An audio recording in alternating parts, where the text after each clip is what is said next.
Buenas noches, buenas tardes. Mi nombre es Shirley Murillo y tengo el placer de estar hoy con ustedes en este coffee chat que está siendo patrocinado por el Instituto de Justicia Social.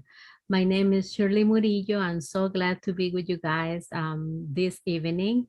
This is a coffee chat and is being offered by the Institute for Social Justice.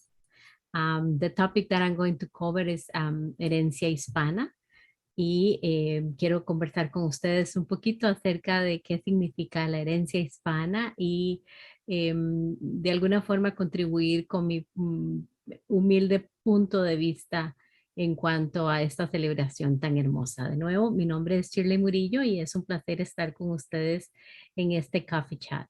Vamos a empezar por definir un poco o hacer historia acerca de qué se trata esa herencia hispana. Yo soy de Costa Rica, tengo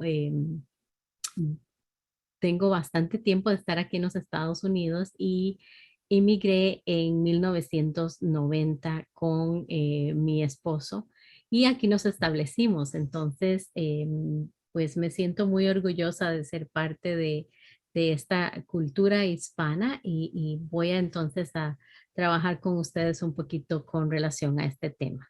Lo más importante sería entonces, ¿por qué estamos celebrando o estamos haciendo mención a esta celebración de la herencia hispana? Bueno, la herencia hispana es un mes de introducción o es un punto de entrada, ¿verdad? Que se destaca como la llave, ¿verdad? En la que nosotros estamos aprendiendo. ¿Por qué no de nuestros vecinos, de nuestros compañeros, de los colegas y de la herencia de estas personas?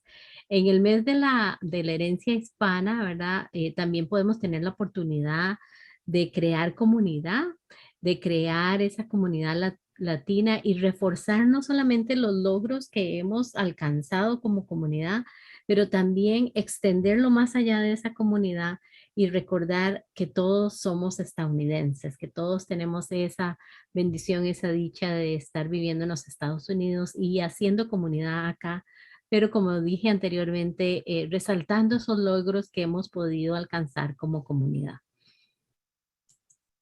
Entonces, bueno, ¿cuándo se inicia esta celebración y por qué es lo que realmente celebramos durante la, esta celebración hispana, ¿no? Bueno, nace o se crea el 15 de septiembre y se lleva a cabo durante todo un mes, ¿verdad? Desde el 15 de septiembre al 15 de octubre. Y ese mes nacional de la herencia hispana amplifica no solamente las voces hispanas y latinas, sino que también podríamos decir que arroja un poco de luz acerca de las comunidades culturales en los Estados Unidos. Se celebra la diversidad estadounidense y también se ofrece educación sobre el impacto que han producido estas personas hispanas y latinas en la nación, en los Estados Unidos. ¿Qué es lo que tratamos de pretender con esta celebración? Bueno, es una festividad donde nosotros queremos buscar honrar las diferentes contribuciones de la comunidad hispana a la sociedad e historia de los Estados Unidos. Y esta festividad tiene origen en 1968, cuando el presidente de los Estados Unidos en aquel entonces, de alguna forma, quiere hacer esta celebración. Como les dije anteriormente, bueno, se celebra la cultura y las contribuciones de los Estados Unidos con raíces no solamente en México, sino que también en España, en América Central, en América del Sur y los países hispanohablantes o hispanoparlantes del Caribe. Entonces, esto es una celebración, es una oportunidad de que celebremos todos juntos nuestros logros. Sin embargo, es un poco triste decir que de estas personas, por ejemplo, que provienen de América Central, como en mi persona, como en el caso mío, que vengo de Costa Rica, y tal vez de algunos otros hermanos países del sur o algunos países hispanoparlantes del Caribe, se conoce muy poco, ¿no? Por lo general nosotros conocemos la historia de César Chávez, ¿verdad? Excelente persona que ha hecho muchísimo o logró hacer muchas cosas por el área de la mano obrera, ¿verdad? Las personas en el campo y demás. Y es increíble, ¿no? Que podamos celebrar su nombre y todo su legado.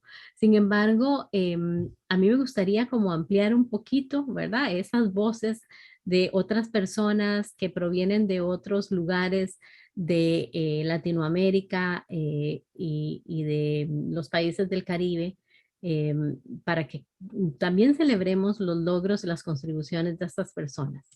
Por ejemplo, les decía que yo soy costarricense, ¿verdad? Y, y emigré a los Estados Unidos hace ya bastante tiempo. Y tengo el honor de compartir nacionalidad con alguna de las personas que ustedes van a mirar en mi presentación y de hecho la están mirando. La primera persona es Franklin Chan Díaz. Pero antes de entrar a un poquito en detalle de estas personas, me gustaría compartir con ustedes un dato muy importante que es el siguiente. Más de 4 millones de centroamericanos residimos en los Estados Unidos hoy en día y sin embargo la falta de recursos en la mayoría de las escuelas, ¿no? En la mayoría de los lugares donde los niños y las personas se educan, esa falta de recursos o de información es muy notoria, ¿verdad? En la mayoría de las escuelas no hay una presencia acerca de información acerca de la herencia centroamericana y es invisible prácticamente. Sin embargo, tenemos una rica historia de literatura y de muchos logros que estas personas han aportado a los Estados Unidos. Y entonces nosotros, porque yo soy facultad o miembro de la facultad de la Universidad Union Institute and University, deberíamos nosotros como educadores poder poner un poquito de nuestro esfuerzo y dar un granito de arena en una contribución para hacer un esfuerzo en que la educación pueda también cubrir esta información con los niños, con las personas que se están educando, sobre todo en el área de educación, y poder nosotros lanzar una campaña de alguna forma para apoyar esa iniciativa de aprender acerca de la enseñanza de la contribución centroamericana o de los otros países del Caribe. Por ejemplo, podría yo empezar, ¿verdad? Haciendo mención a Franklin Chan Díaz. Él nació en Costa Rica en 1950 y empezó su carrera en la NASA en 1980 para convertirse y ser seleccionado como astronauta. Este costarricense hizo su primer viaje a bordo del Space Shuttle en 1986 y ha partido o ha participado en 6 misiones más entre 1989 y el 2002. Según la NASA, Franklin Chan Díaz llegó a los Estados Unidos sin saber inglés, así como llegué yo, y con 50,000 colones es justamente la moneda nuestra en el bolsillo en 1968. Al llegar a los Estados Unidos, él empezó a estudiar en la escuela pública secundaria de Harvard y aunque fracasó los 2 primeros años trimestrales, ¿verdad? En el tercero y en el cuarto le fue muy bien y logró obtener una beca en la Universidad de Connecticut, eh, en la cual dice la NASA se graduó en 1973 en ciencias y en ingeniería mecánica y más adelante él obtuvo un doctorado en física de plasma aplicando tecnología de la fusión en Massachusetts, en un instituto de tecnología. También podríamos hacer mención, por ejemplo, de Gloria Estefan y Emilio Estefan, que bajo la presidencia de Barack Obama fueron condecorados con la medalla presidencial de la libertad de Estados Unidos, el mayor honor civil en este país que se entrega a individuos que han hecho contribuciones meritorias a la seguridad y a los intereses de los Estados Unidos, a la paz mundial, a los esfuerzos culturales. Entonces, esta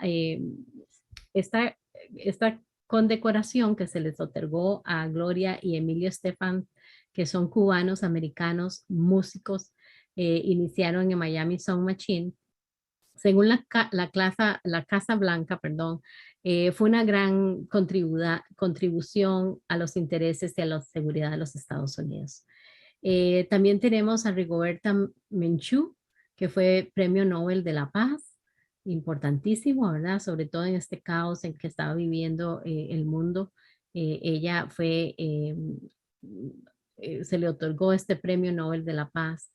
Y un orgullo para mí como mujer también hablar de Sonia Sotomayor, quien fue la primera jueza hispana de la Corte Suprema de los Estados Unidos. Y esta persona, ¿verdad? Ella mm, es la primera persona hispana en ser nombrada en esa rama judicial de Nueva York y es la tercera mujer en ser nombrada en toda la historia de la Corte Suprema de los Estados Unidos.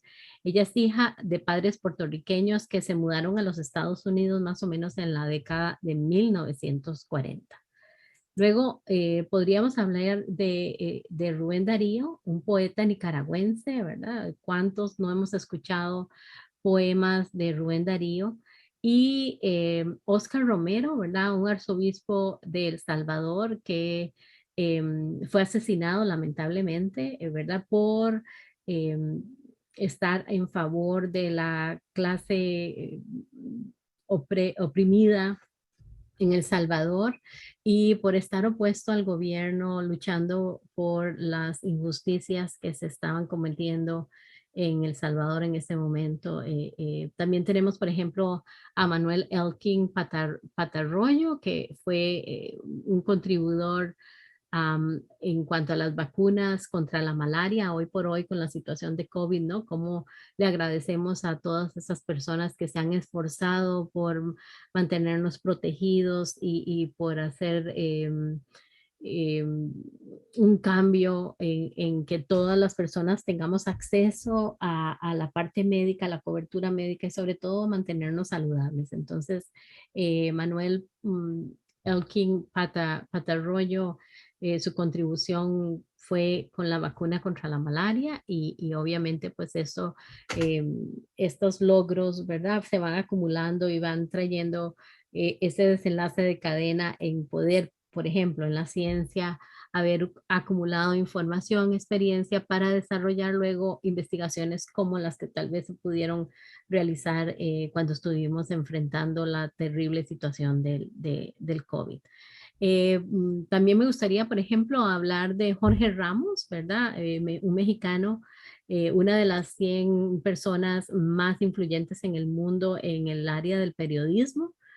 Cómo es importante para nosotros mantenernos informados e informados con noticias fidedignas, ¿verdad? Que sean realmente objetivas y que nos permitan enterarnos de lo que está pasando no solo en el país, sino también en el resto del mundo y él siempre muy comprometido con la población latina hispana. Entonces, por ejemplo, me podrían ustedes estar preguntando que qué podríamos nosotros hacer en la universidad, ¿no? En Union Institute and University. Y bueno, sobre todo me complace compartir con ustedes que la institución de Union Institute and University es una de las instituciones que está al servicio de los hispanos, ¿verdad? Lo que llamamos nosotros por sus siglas HSI, que es una institución al servicio de los hispanos y se define como una institución de educación superior acreditada que otorga títulos, tanto en el sector público o privado sin fines de lucro, con matrículas de estudiantes universitarios equivalentes a un tiempo completo, ¿verdad?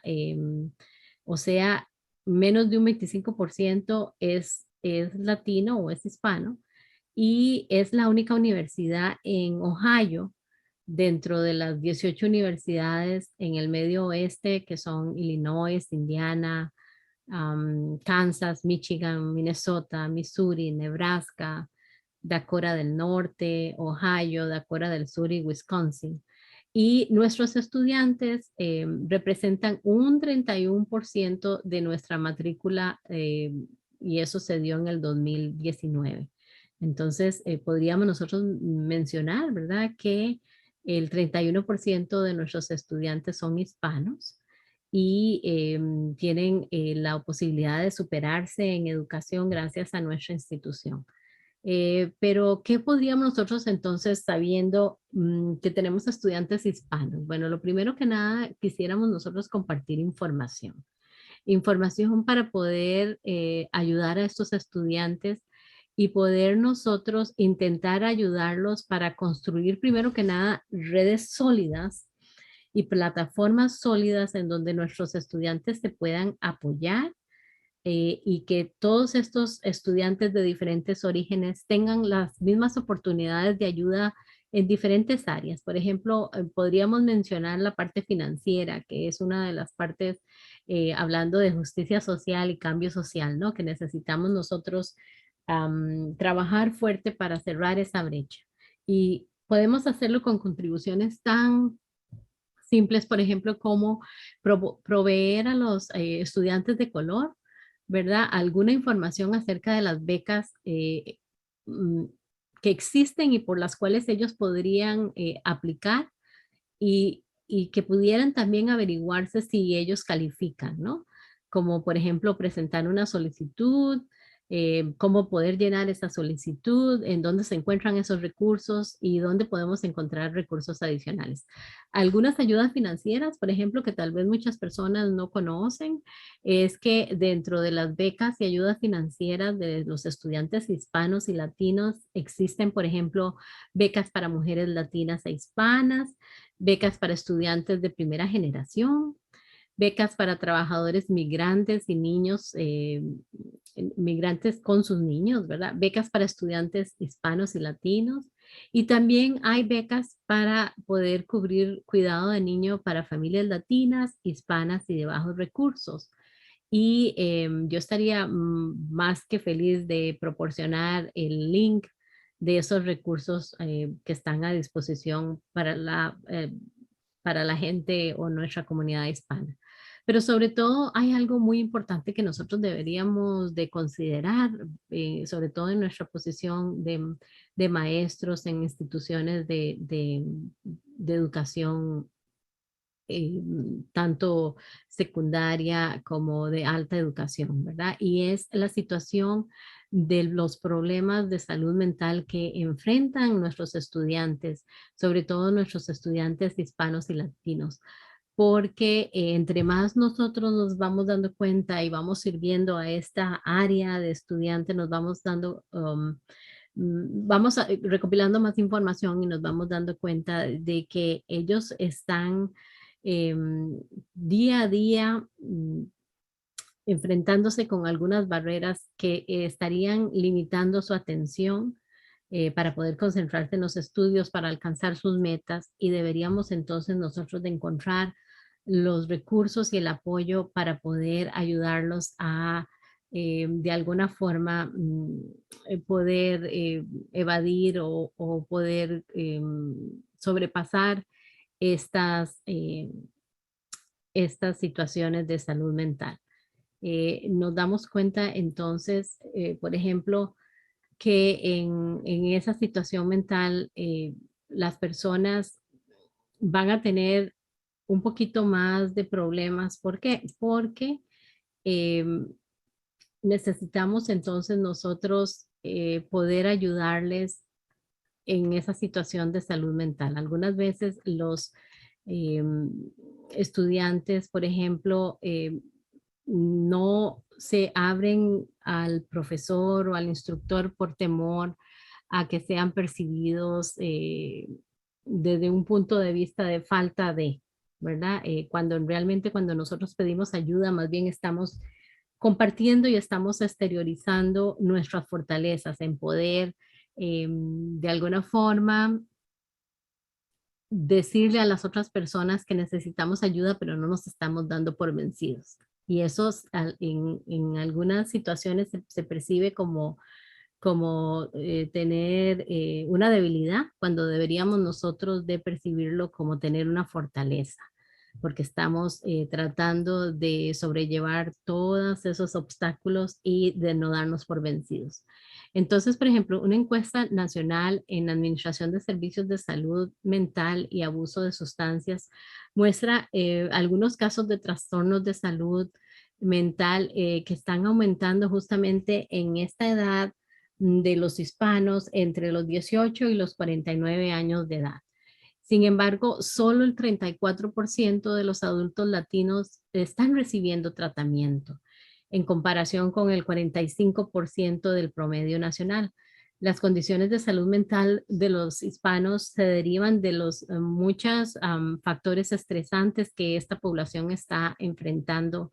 Por lo general, podríamos hablar que algunos factores son culturales, algunos factores son sociales, por ejemplo, como el trauma a la inmigración, ¿no? Eso lo estamos mirando muchísimo ahora y yo podría decirles que cuando yo emigré a los Estados Unidos no conocía el sistema, no tenía quien me ayudara y mucho menos en el campo de educación o laboral. Entonces, toda este trauma de inmigración está afectando a la población latina y hispana, pero también a nuestros estudiantes. Podríamos hablar de la aculturación y el racismo, ¿verdad? También que existe en contra del hispano y del latino, y sobre todo las desigualdades económicas. El vivir en la pobreza, eso hace que muchos de nuestros estudiantes, muchas de las personas latinas hispanas reporten angustia psicológica y tengan un mayor nivel de de estos trastornos de salud mental que las personas que están en otros grupos, ¿verdad? Entonces, es importante para nosotros incluir dentro de nuestro trabajo programas culturales y lingüísticamente apropiados para poder mostrar y aumentar esa visibilidad de estos estudiantes, de estas personas latino-hispanas que no tienen voz, ¿verdad? Y convertirnos nosotros en ese vocero, en esa persona que comparte la situación que ellos están viviendo, pero también que los haga visibles y no solamente quedarnos en esa parte, sino hacer justicia social, cambio social al crear recursos, acceso, para que estas personas también tengan acceso con igualdad, pero por supuesto que haya una representación latina y hispana. Y por eso empecé mi conversación haciendo visible tal vez algunas de las personas que ustedes tenían olvidadas o desconocían. Y bueno, se trata de una celebración, ¿verdad? Estuve moviendo un poco el PowerPoint para que no nos sintiéramos abrumados solamente con la información que les estaba dando, sino que también celebremos. Y bueno, ¿y cómo vamos a celebrar? Bueno, tenemos que celebrar este crecimiento del mes de la herencia hispana, ¿verdad? ¿Por qué? Porque es importante que nosotros no nos quedemos solamente en la situación de problemas o lo que esté enfrentando nuestra población, sino que también lo veamos con orgullo, que haya una representación, que lo veamos con un impulso a los cambios, ¿verdad? Y si nosotros somos un 18% de la población de los latinos, ¿verdad? En Estados Unidos, bueno, también tendremos entonces que tener una representación y deberíamos de celebrar, pero entender que estas comunidades a las que pertenecemos contribuyen en grande a la población del país. Y como latinos y como hispanos nos gusta celebrar y nos gusta compartir nuestra cultura y nos gusta compartir nuestras comunidades. Entonces, podemos empezar celebrando, tratando de conocer quiénes son nuestros vecinos, quiénes son las personas que están más cerca de nosotros, que comparten nuestra cultura, ¿verdad?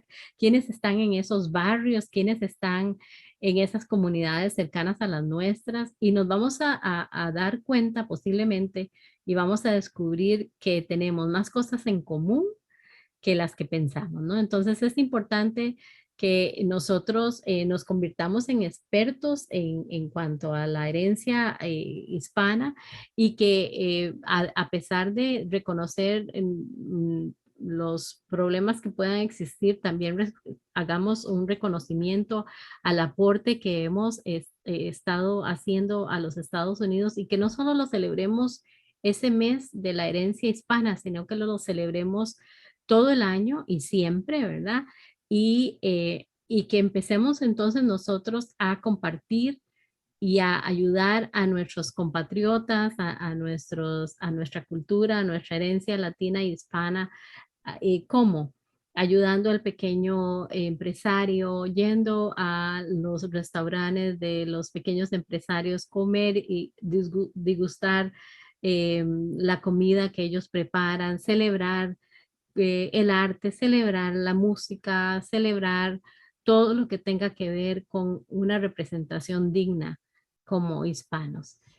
Ha sido un honor haber estado con ustedes. Espero haberles inyectado un poquito de curiosidad más acerca de investigar cuáles otros centroamericanos, cuáles otras personas del Caribe y de otros lugares de América y Suramérica estarían siendo invisibles y procurar nosotros compartir esta información con nuestros estudiantes y con los niños en las escuelas.